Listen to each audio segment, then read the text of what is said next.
السلام علیکم ورحمۃ اللہ وبرکاتہ۔ پیر کامل قسط نمبر 13۔ وہ اس ویکینڈ پر بہت دنوں کے بعد کسی ریسٹورینٹ گیا تھا۔ اپنا آرڈر ویٹر کو نوٹ کروانے کے بعد وہ ریسٹورینٹ کے شیشوں سے باہر سڑک کو دیکھنے لگا۔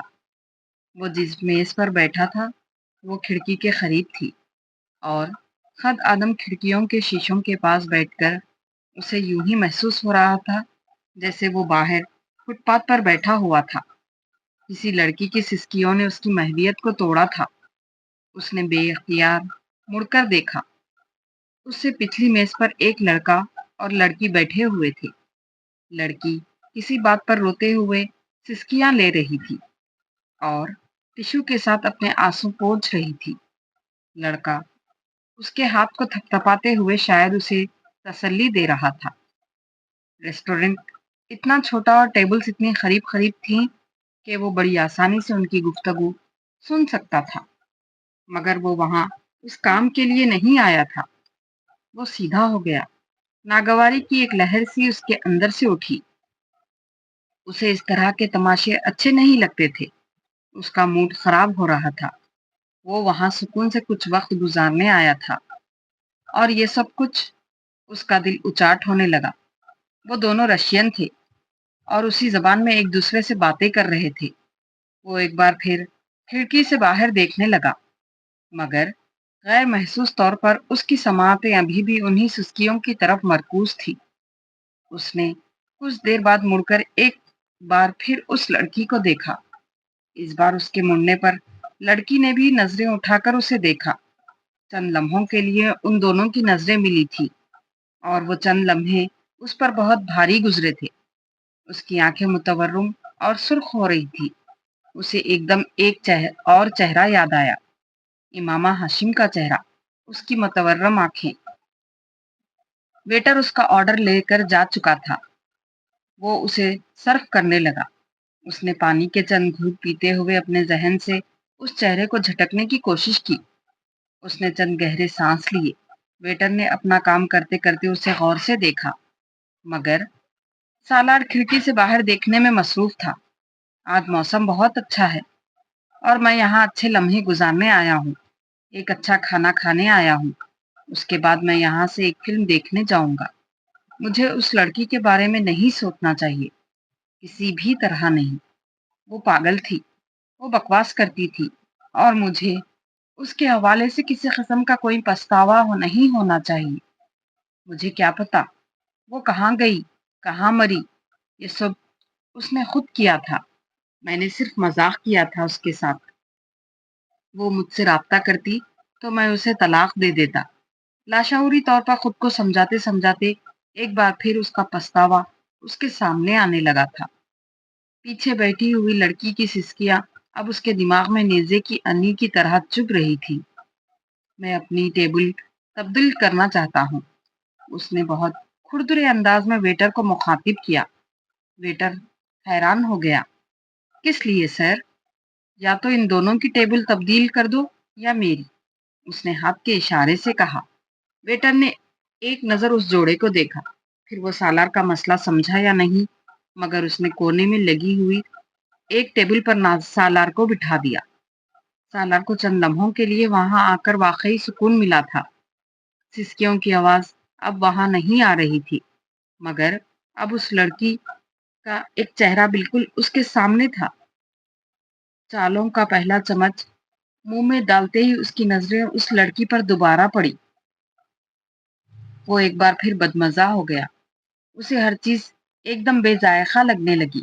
یہ یقیناً اس کی ذہنی کیفیت تھی، ورنہ وہاں کا کھانا بہت اچھا ہوتا تھا۔ انسان نعمتوں کا شکر ادا کر ہی نہیں سکتا۔ یہ میری زبان پر ذائقہ چکھنے کی حس ہے۔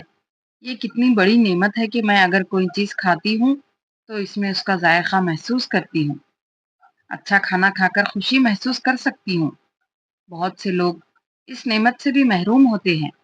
اس کے کانوں میں ایک آواز گونجی تھی اور یہ شاید انتہا ثابت ہوئی۔ وہ کسی آتش فشاں کی طرح پھٹ پڑا۔ اس نے پوری قوت سے چمچ اپنی پلیٹ میں پٹکا اور بلند آواز میں دھاڑا، شٹ اپ، جسٹ شٹ اپ۔